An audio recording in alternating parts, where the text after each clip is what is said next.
Record to the cloud. All right, we are recording. 3, 2, 1. All right, Alana, so that is really interesting information, but I know that your life gets even more interesting because after you went to Santa Barbara, you moved back to Italy kind of on a whim, right?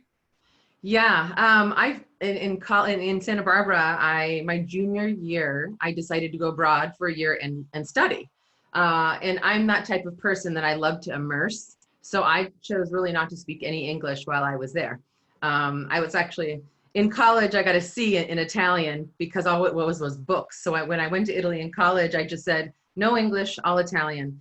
And so when I moved back, it was actually at the dot bomb. When I graduated, I decided to move over to Italy in 1999 on a whim, in a sense, meaning I had no job and I had nowhere to live.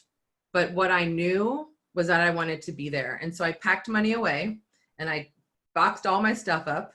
And my parents brought me to the airport and they wished me well. And I said, great. And I had a boyfriend over there at a time. So I stayed with him for a couple of weeks, an Italian boyfriend. But really I was on my own. I just wanted to know, I wanted to experience truly being a part of the culture. I didn't want to be an American in Italy. I wanted to be, so I have my Italian citizenship. So my first job was selling leather, which was really boring because all it was speaking English to American and Japanese. And I thought, this is not why I'm here. So I quit, went in for an interview, and I remember the interview very clearly. Marco, he says, he goes, how much Italian do you speak? I said, about 25%. He goes, this job is selling like the schede, is the SIM cards, and it has different phone numbers on it. And he said, well, you're actually going door to door, because Italians work in their companies. You're going door to door, you're opening up the door, and you have to sell them right then and there a new SIM card with their new number on it. Well, if you know anything about Italians, they're about as hard to sell as rocks to change anything.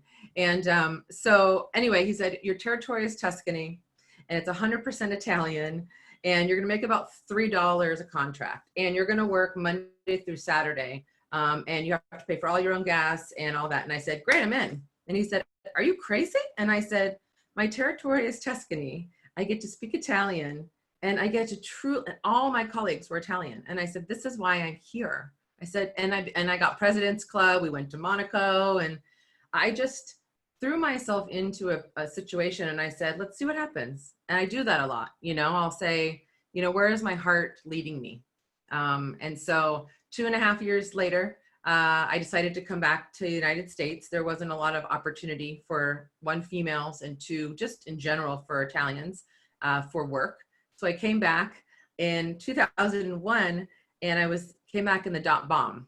So I just missed the dot-com boom, came back in the dot bomb, got a job as a sales rep, was let go 3 months later along with all the other sales reps. And I went, what do I do? Like, what am I?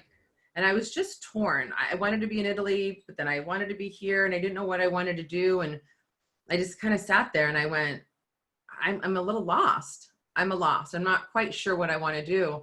And I had some friends who were skydivers, and they kept trying to get me to skydive. And I said, are you crazy? Like, are you crazy? They were not meant to fall from airplanes. Like, you guys are crazy. And, but one day it just clicked, and I went, wow, I'm really in this just rut of not knowing. I'm not feeling life, and that's not normal for me. Like, I really engage with life.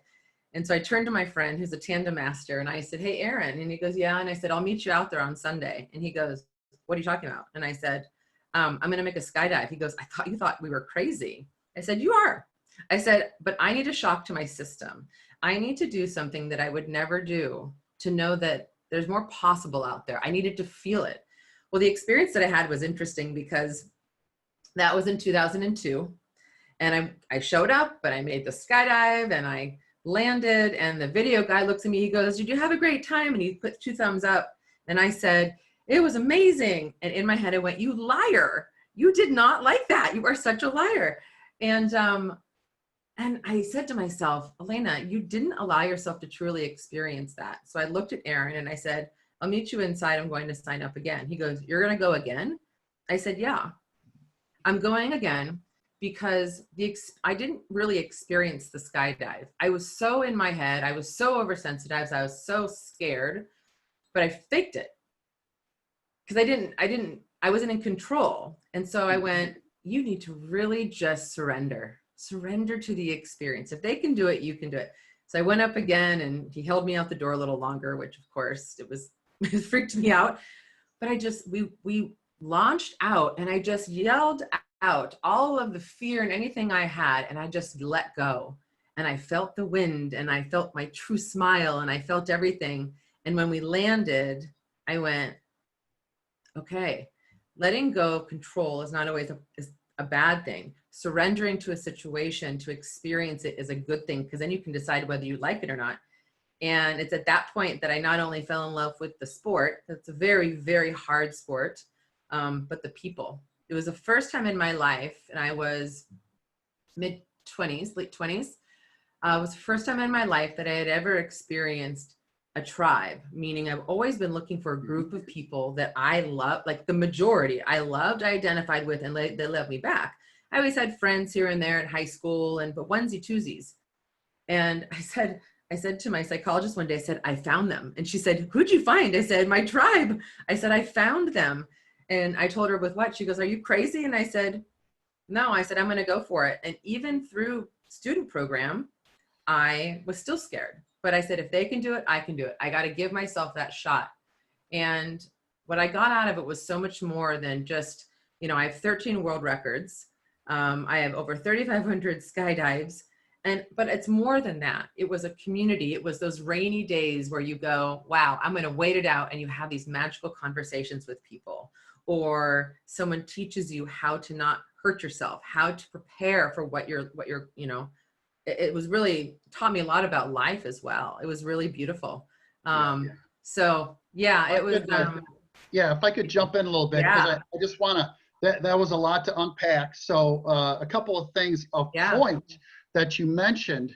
When we're going to go back to Italy real quick, but you go to Italy, you talk to this guy, he tells you all this information that, you're going to be poor, and it's going to be really hard to do. Do you think he was trying to talk you out of it? No, I think he thought I was crazy. Okay. I think what he was trying to do was really ensure that I really wanted to be here. I think he was being really, really authentic. And actually it's interesting, because what I do in work is I'm so authentic with people that I give them the choice to be in or out authentically. And so I don't think he was trying to talk me out of it. Actually, I think he thought it was kind of funny. And he liked my energy, and he liked me, but he was just really ensuring, because he also I'm part of a team. And so if I was not really enrolled in it, there would be a breakdown in the team. So, I learned from him how to really select the right people for teams as well. Yeah. And that leads to the whole skydiving thing and finding your tribe. And I know that you know this, but we all, it's part of who we are, is to kind of find our band of thieves, so to speak, right? Your tribe, as you've put it. And really, just because you've taken those chances, you were able to find your tribe within the skydiving thing, and it turned into world records for you. And until we talked before, I didn't know they kept track world record wise for skydiving and whatnot. So that's really cool stuff. So so your skydiving career, you had these highs. You've had some tragedies with it too, but as you've said during our pre-show talk, it really gave you some clarity. So if you don't mind, you could tell us about that. So in so many ways, skydiving, well, in tandem with skydiving, I also became a recruiter in the Silicon Valley, which I quickly found out what kind of recruiter I was. I was the human-centric type versus they're a resume type. And so while I'm finding my tribe and connecting with humans that are loving me as well, I'm also in a career that I'm challenged with how do I match make? How do I do it via company and resume, or I do it humans and human? And so skydiving, because there is such a not a high possibility for death or hurt, but there is, it really, for most of us, not all of us, has us really present to how much we love the other person or how grateful we are. I mean, gratitude just came up. And so I'd say, what was it about? So 2002, I started. And so about 5 years later, so about 4 years later, we jump at different drop zones. So there's different locations where people jump, and we just, like, people ask about, well, is it a club? How does it happen? You really just show up. And so you'll call someone and be like, hey, how's the weather? I'm going to show up. And, or you Kind of just like a show flash up. mob? What do you Kind of say? like kind of like a flash mob? Pretty much. Yep. You Yeah. just show up. Or I would actually, I was so dedicated to it. I actually bought a car that I could sleep in. When I went to buy the Honda Passport, I bought a car. I said, can you drop the seats back? And the guy goes, why? I said, I need to see if I can sleep in it. And he goes, for what? And I said, for skydiving. And the greatest of skydivers, we will sleep there for as long as we can to make as many jumps. I mean, sometimes I made 10, 12, 15, 20 jumps a day. I mean, it really depended. And so what I got really present with having this dual path of, I found my tribe. I found this sport that really tests me. I jump out of a plane every time. Like, my humanity is very present. And I started really, really experiencing love intensely. So, and then also within recruitment as well, was being honored to help people connect and get their lives. Like, that's how I see it. So at this drop zone, I had a great mentor, Evan Mortimer, who was just so kind to take me on and teach me. And then I rose to a level where I needed to go be a small fish in a big pond. And so I went over to Lodi, California, and there are about 5 or 6 guys there, and one girl, but yeah, one girl, and about 5 or 6 other 2 girls that were some of the innovators of the kind of skydive that I did. And so I was so scared, because I just thought, will they accept me? Will they take me in? Because they've been known to not accept people in, but they took me right in. And I just learned. In that group, I eventually met my husband. And it's interesting. It's a story. It's very Cinderella, which I won't give you the whole story this time, but very Cinderella-y, because I wasn't attracted to him. I didn't think he was the guy. Like, he was nerdy, and it's not who I dated, and all this kind of stuff. And he was trying to be Mr. Cool Guy, but he actually was like the nicest guy ever. So we were being polar opposites of our personalities. We ended up getting over that. We actually just had a conversation like, this is not me. Can I just be me? And he goes, oh, can I just be the nice guy now? And I said, oh, are you nice? And he goes, yeah. So it was really a beautiful moment. And we just bonded, and he was my yin yang. So that was 2007. And in 2008, he asked me to marry him. And of course I said yes, because you just found my person. I never thought I'd find my person. I thought I was just too crazy for anyone to like keep up, but he's brilliant, PhD, biomedical engineering, one of the innovators in skydiving. We got married in August. And then, like you mentioned, tragedy. So my grandmother died 5 days before my wedding. And that was really difficult. And, but Robbie, my husband, brought me through that. We had a magical, magical wedding. We just got back from our first honeymoon.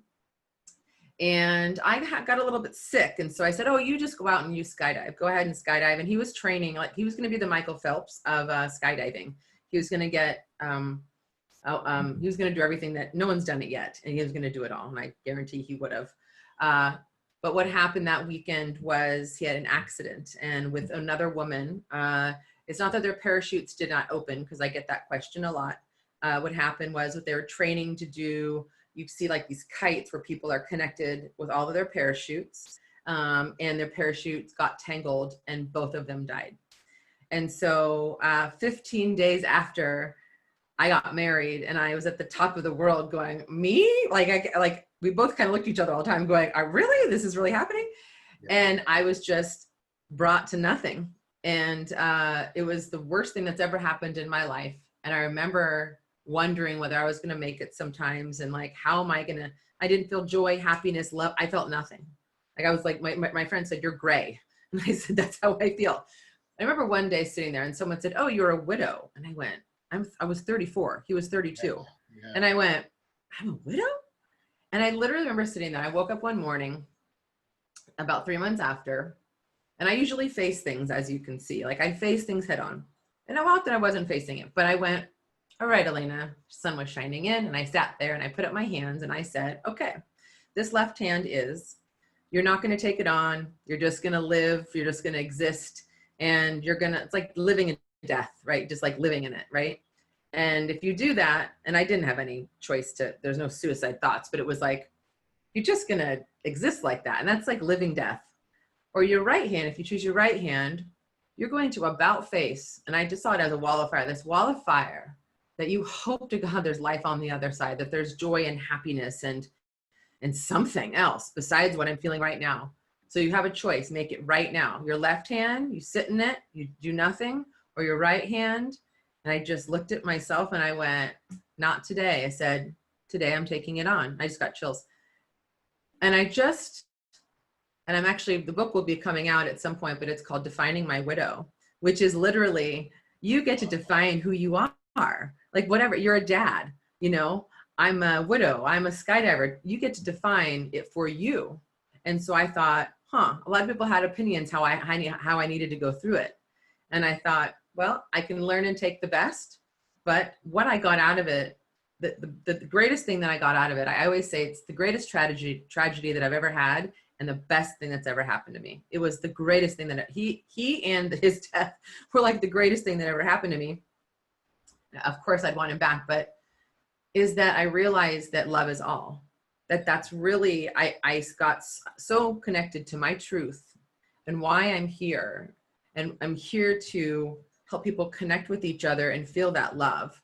And whether it's that partnership love or not, but with the loss of him was, wow, love is all. And I'm not here for all this other material stuff and whatever. I'm here to really connect with people. And so it's a tragic story. And he's made a huge ripple effect impact on the world. I mean, it's incredible.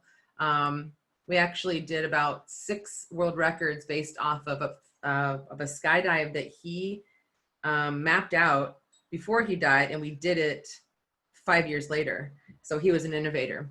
So I just learned a lot of things from him too. It's like being in the moment. I'm always in the future. I'm like, go, you know? And so from there, it took me about 6 months. And I just wasn't feeling skydiving. I wasn't feeling joy. I wasn't feeling anything. And then one day I just walked out into the field and I looked up and I said, I think it's time, babe. And I just got his message of course, yeah, I'm here, whatever. You do what you want to do. I mean, I'm here to support you. And so I put on my gear, and I will tell you, we call it, when you do like 3 people, it's called a 3-way, or 4 people, it's called a 4-way. I had the most magical jump I've ever had in my 3,500 jumps. I was more free than ever. I was so present with everything, with the smiles, with my friends, with life, and so grateful that I not only am jumping out of a plane and able to do it, but I got to have the experience of having someone like that. I got to have the experience of the tragedy, and I took it and said, what can I get from that? And how can I use that to my advantage and to help other people as well? So it was a huge tragedy. And I'm 10 years later. So it's, I've learned a lot from it, and it's integrated a lot into my business and how I impact people. Yeah. So a couple of things there.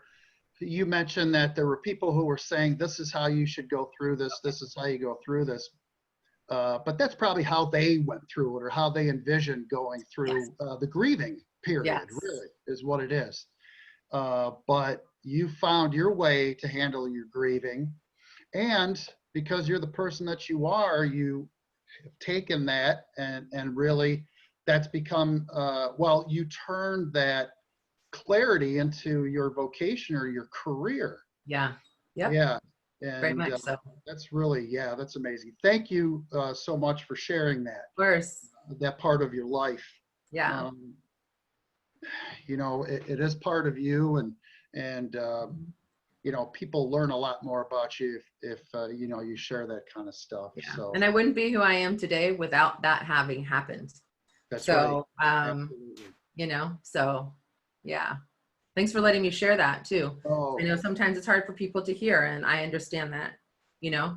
Uh, so yeah, okay. thanks. All right. Very good. So another good segue there. So now you have your vocation, your career, Mhm. and you want your career to be human centric. And uh, I know it turned into Pendulum, your Mhm. company. Yes. Was there a lead up to that, or did you say this is my path?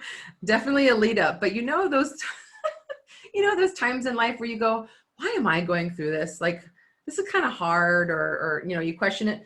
So from 2004, when I started recruiting, up until 2014, so 10 years, I was in some of the greatest companies ever. Like I was pulled over to LinkedIn. I actually helped scale them, took them public. I was the first recruiter at GoPro internally, took them public, and then Medallia after that. Within each of those organizations, and this is what I say I was questioning, was they gave me the team. So the decision makers are not the recruiters. The decision makers is everyone else. The engineers, the product managers, the CEOs, the IT, anyone interviewing their group, right? And so they always gave me, they said, this is the challenging team, or they have a lot of turnover, or they don't have enough women, or they always gave me, I always thought, why me? Like, why do I have to get beat up all the time?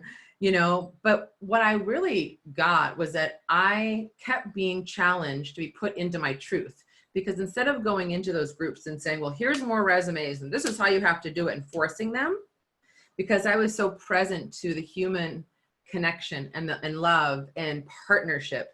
And that's why you'll ask people, my peers and my ex-bosses, Elena's kind of the odd one, because I see it as the human journey together. And so Pendulum was formed during those times. I didn't realize it was going to be called Pendulum. But I started to see the gap and it's still the gap in the world today.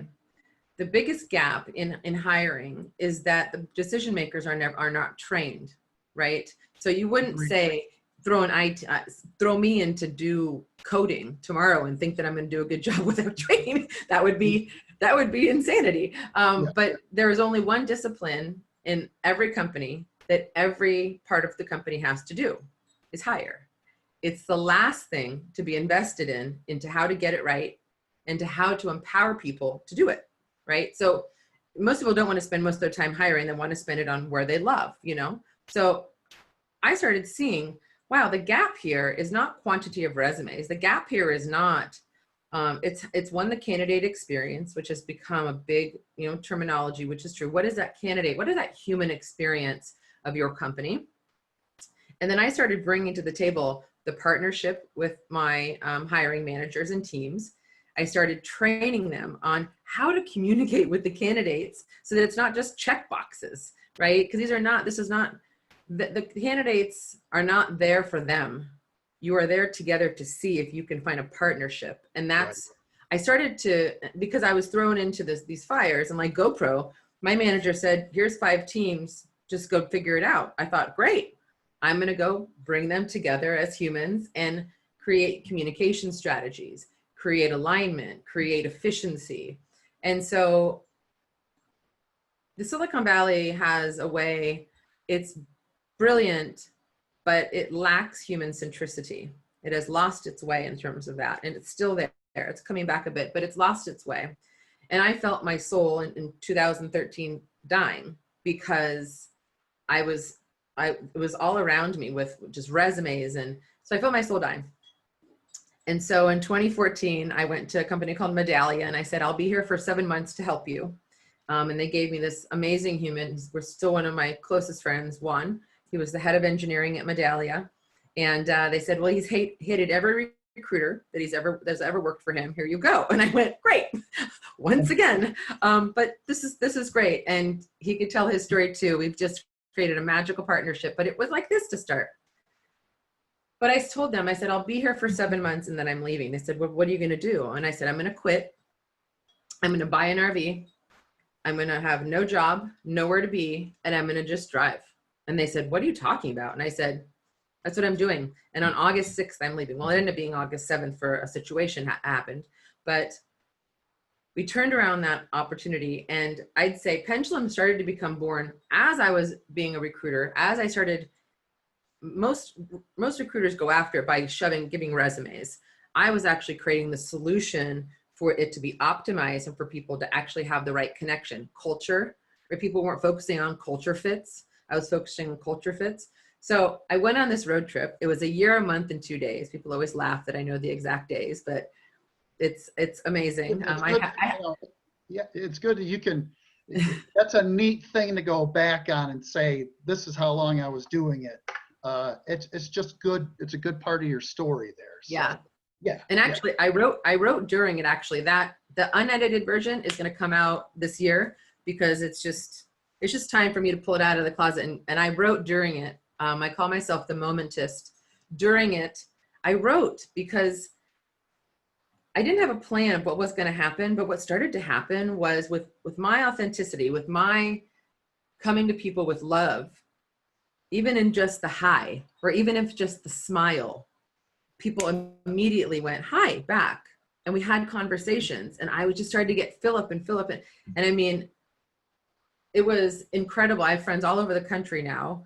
I went to 38 states, and the last state that I went to, which I thought, oh, I won't go to it, it's whatever, it's a little state above California, is Oregon. Well, it was perfect that I went to Oregon last because I find that state to be the most human-centric that I've experienced, where if you don't look at someone when you're hiking, they'll go down and be like, hi, good morning, and what can I do for you, and how can I help you? And so on the road trip though, I thought I was going to be gone for 5 months. It was about 9 months in. I wanted to be a beach bum down in San Diego, so I went and did that. And so I was took the RV, went down there, met one of my best friends still to today, and her ex-husband now. I said, I need to make a little bit of cash. I can garden, I can do manual labor, I don't know, I just need some money. He asked me what I did. So I told him. Next day he comes back, he goes, I talked to my CEO, we're really bad at hiring. We want you to come in for 2 months and hire for us. And I thought, I'm not quitting my road trip. Well, Pendulum was born in that moment because I said, I'll give you 2 days. And I thought, how am I going to help them with their hiring in 2 days? How can I really alter the state of it? And I thought, what's usually the issue? So I brought together the leadership. I said, before I come in for these 2 days, I said, the CEO and I want the leadership to come and sit around a table. And I just want to listen to what you think the issues are. And I can hear things behind things farther than most people can. And I heard breakdown in culture. I heard no communication strategy. I heard all these things. So I said, great.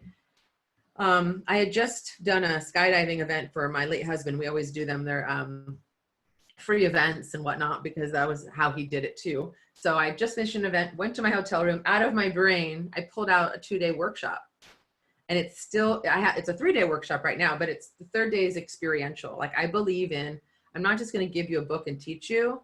I'm going to train you on how to be self-sufficient. And then we're going to bring in live humans who are possible for you to hire, who then you can take whatever we've done in those 2 days and we can actually go live so that you are empowered. You're not just taught, right? I don't believe in that. So Pendulum was born by him saying, I'll give you 2 days. And so I went in there and there's whole other stories, but I walked in and it was all men, I think, except for one. And the company had been around for 20 years, mind you. So a couple questions to start. And then I said, okay, great. Let's talk about the number one thing, that if you don't have this, you shouldn't be hiring.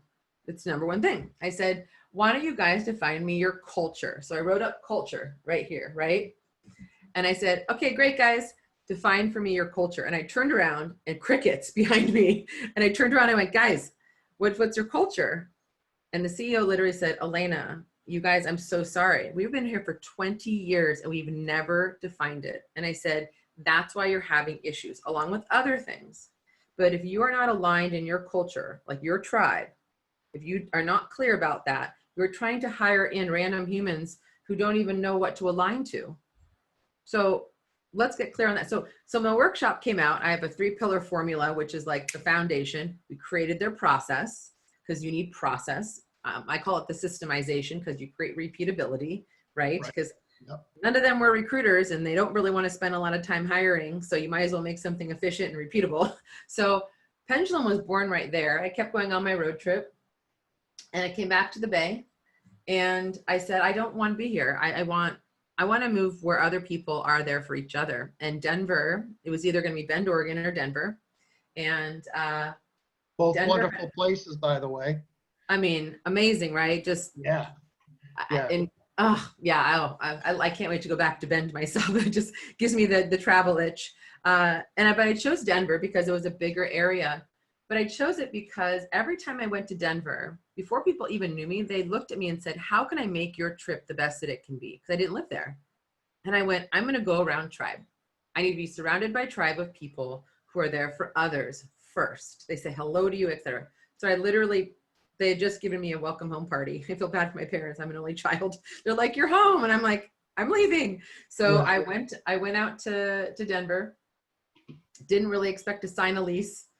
Looked at a few places, signed a lease and went, well, I guess I'll be back in 2 weeks. No job, no nothing, right? And so, and I chose that because I went on a walk right when I got back from my road trip. And I said, I'm going to look at everybody that walks by me and I'm going to say good morning. And I'm going to see who says good morning. 12 people walked by. 2 looked at me. The others never looked at me, which is typical for here. 2 looked at me when I said good morning and they went, oh, good morning. Like it was, I said, I'm out of here. I got to be around tribe. So I moved to Denver. And that's why I officially said, it's time. It's time for me. Recruiting is beautiful because I get to help people truly get their lives. But I can't work on top of what's broken. And what's broken still in history right now is most companies don't define their culture. They just don't. I mean, They don't. And no matter how often people say to them, what's your culture? Define your culture. People are drawn to culture, aren't they? I mean, yeah. So it's amazing as much as we've learned through all of these years that as companies are being developed and finally they make it as a company, they still don't know what makes them who they are. Yeah. And it floors me, really. Yeah. You know, it really does. Yeah. Well, it's lucky if they make it because 90% fail in the first 3 years. Right. And right. I would bet everything I have because already I know. Well, number one, people are a company's greatest asset, not the product, not anything else. Because the product can be great, but if you have no people to do it, it's not that great, you know? That's right. Good people. Yeah, the people. And if you have people, good people. Yeah. And if you have, like with skydiving, if you have people with commonalities, it works out. Like my world records would never have worked if we all were like, well, we're just kind of going to do on our own. We're not going to plan anything. We're not going to do, it's just like skydiving. You create a plan, you plan it together, you communicate together, and you really figure out how you're going to do this together and you commit to doing it together. And that's the same thing when it comes to with hiring. And like you said, with culture, it doesn't matter even how big these companies get. They still, lucky they get to be that big, but culture is the biggest breakdown. And then they don't empower people to know how to hire.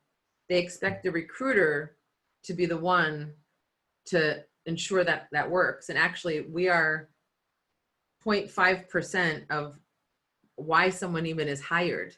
You know, I'm really great at what I do as a recruiter, but it's the teams, it's the people that are actually hiring into their groups. And that's what Pendulum really stands for. So one, I named it Pendulum. People ask me that all the time, like, why Pendulum? And I said, well, one, it came out randomly. I was talking to a friend of mine and he said, tell me about what you do. And I said, well, one of the things that I do is the world, and I started drawing a pendulum, which I'd never done. I said, the world has really swung outward. Like balance is in the center, right? It's like the spine, but the world has really swung outward and swung outward from non-human centric, from really inefficient in a lot of ways, and especially with hiring. Like, it's way out here. It's not human centric. It's get me more resumes. What can they do for me? And I was like, I'm bringing it back to center. I am bringing this world back to the center so that everyone can be connected to what their truth is, and they can connect with other people that align with the same truth, right? Not just shove people in. And to eliminate, and there's not many companies out there that are actually doing this, it's pretty big innovation, is ensuring that companies, even at 2 people, have a process to hire, know how to hire, know how to create the experience for the candidate, know how to, I won't swear, but it's like kind of care. Like, this human is walking in and they're there for you, and have gratitude for them. Like, have gratitude that they're giving you the opportunity to build your dream. And that's what I tell every one of my clients. That's a great way to look at it. Yeah. That is, if there was a defining sentence to our podcast, that's exactly it. Yeah. That is an excellent way to look at it. And as you know, it doesn't happen very often. So we're changing that. We're changing that. We're doing that. Yep. Yeah, and that's we're doing it one at a time, and that's what you're doing, and eventually we'll get there. But the customer base that you have is pretty large, since most companies are doing that.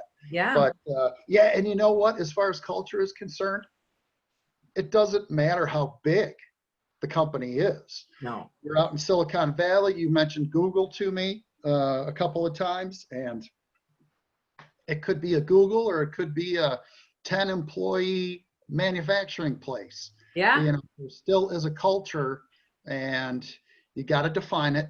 Yes. And then stick with it, kind of like a business plan, right? We're going to hire people who are talented, and it doesn't matter where they come from or what they're about, and let's try to fit them into our culture. Yeah. Or you don't even have to try to fit them if you define it, like you said. But this is the other thing that I think is great to bring up, to your point. Leadership might define it, and then they play a game of telephone. They just go, oh, will you go tell so-and-so what our culture is? And then when you go tell the so-and-so, and they expect everyone to know what their culture is. But I tell them, literally, save yourself a lot of time and a lot of profit loss. Bring everyone into one room and talk about culture, because you are going to hear people that are opposed and people that are for. And the beauty about it is that we have the ability to communicate. We have the ability to communicate this culture. And it's one of my greatest clients. And they're killing it right now. They're in fintech in New York. They're now 60 people. And I trained them up they went through my workshop. It was the 3-day. And then I also coached them after to optimize.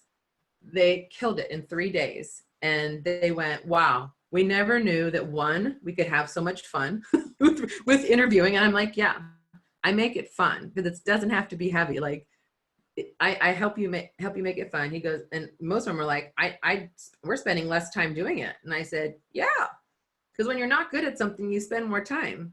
So you get efficient. And then, really, one of them really said, wow, I have never connected with a candidate like that ever in my life. And that was so great, actually. And I went, and right there for me, I was like, my job is done, because it's really about human connection. And one thing I say too is,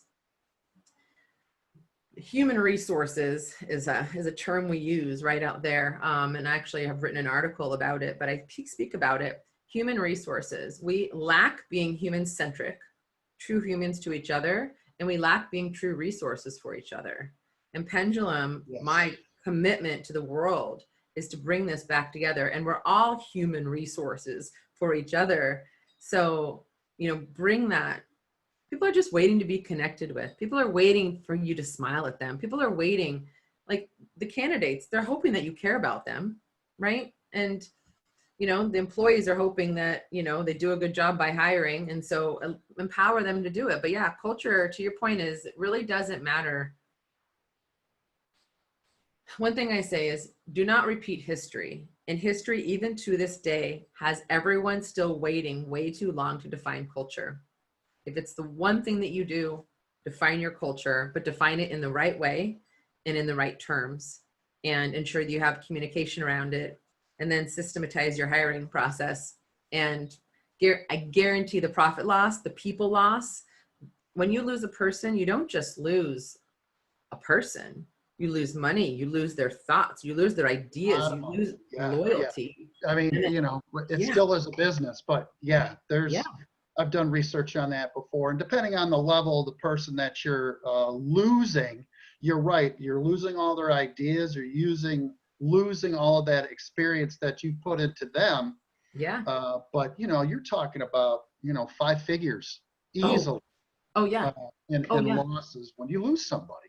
oh yeah. Then you got to bring a new person in, and then you got to, you know, train them back to what your culture is if you define your culture, right? Exactly, Yeah, exactly. And then yeah, you have to go correct the cultural breakdowns that happened with the ripple effect that happened with that person leaving, because it's not that person leaving, it's the people around them going, huh, why, or what, or I don't believe in that, or I agree with that. And you have all this mess to fix. And so one person that I'm good friends with, Nick Hudlick, he's on my Profitable Leader Summit. He was at GoPro while I was there. He owned a company called General Things. And I always wanted to recruit for them, but I left too early. And so we giggle about that. He's like, I heard it should be you. And I said, I heard it should be you. I heard about his leadership. He grew a company that GoPro eventually bought to 60 people within GoPro, to 60 people with zero turnover. That is literally unheard of. Oh yeah. And he did it in Silicon Valley, and he's a humans first leader. And that's the type of leaders that don't just create more profit, like financial profit, but those are the type of leaders that people want to follow.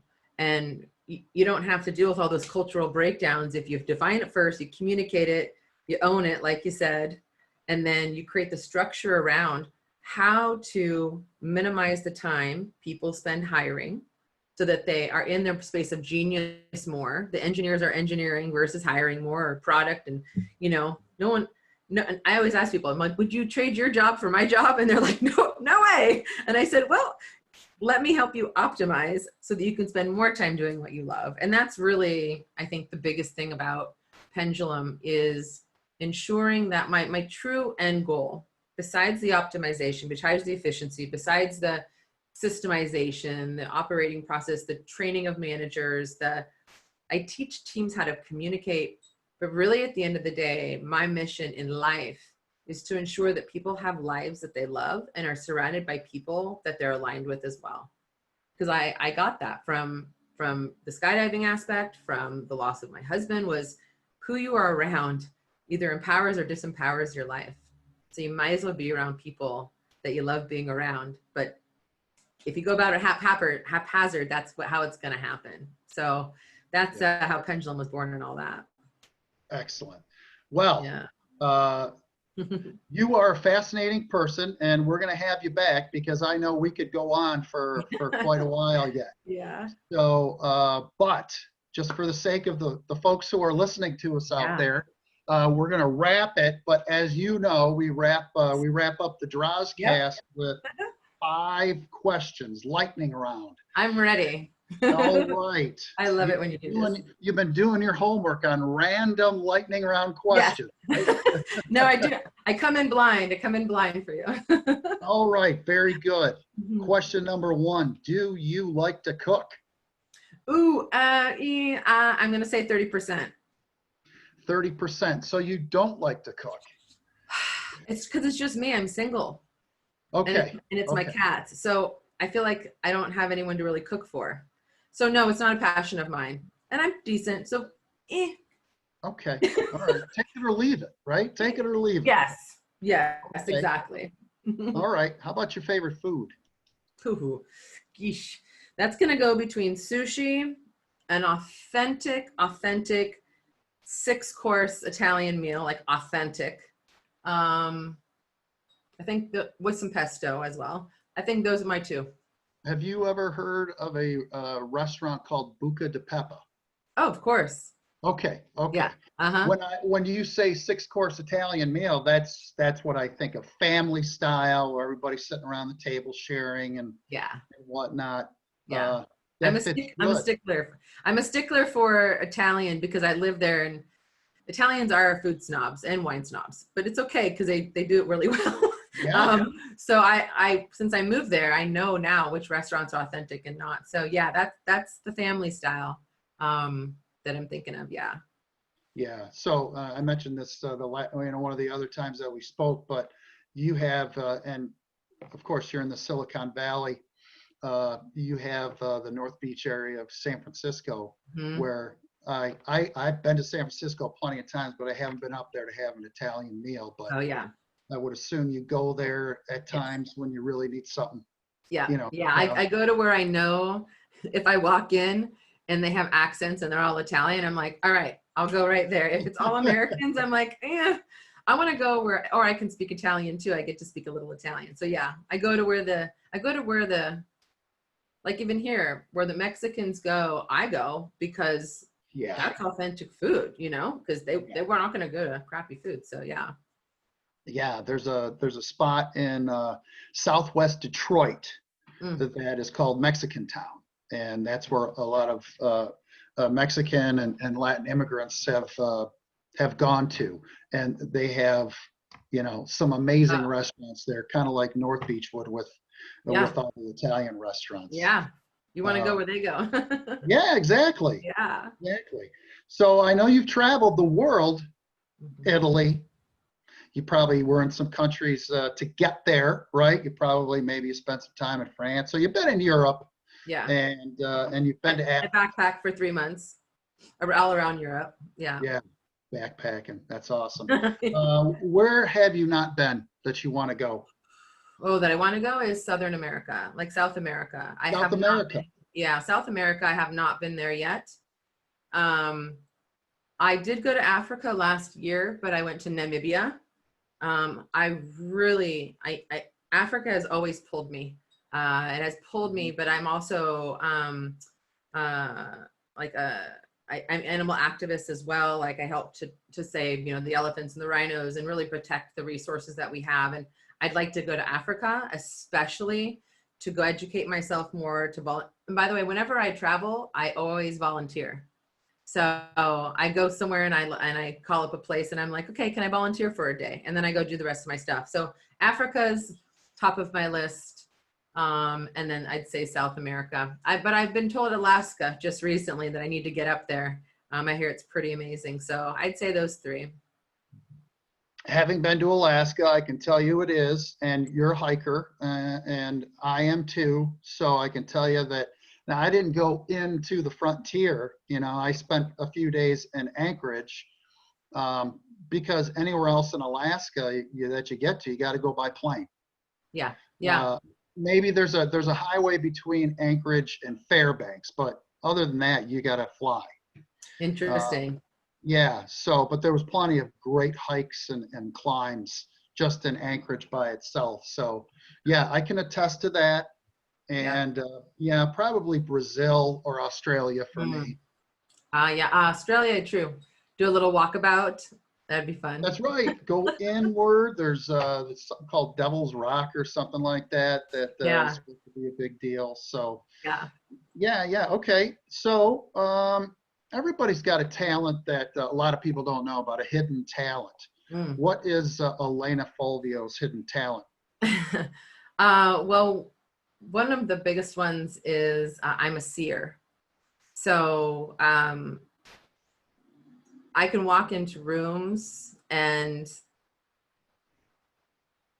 besides energies, and I've actually had to manage it because I can feel everything. And it's not just an intuit or an empath, it's actually a seer. So I get messages from future stuff, and I also can walk into, and which helps with my business too. I can walk in and I know something's going on, so I can see what's going on Yeah, by feeling it. Like I also get pictures, and I also I'm an clairaudient as well. So that's one of my I birth would say talents, that, I guess you could say. yeah, absolutely.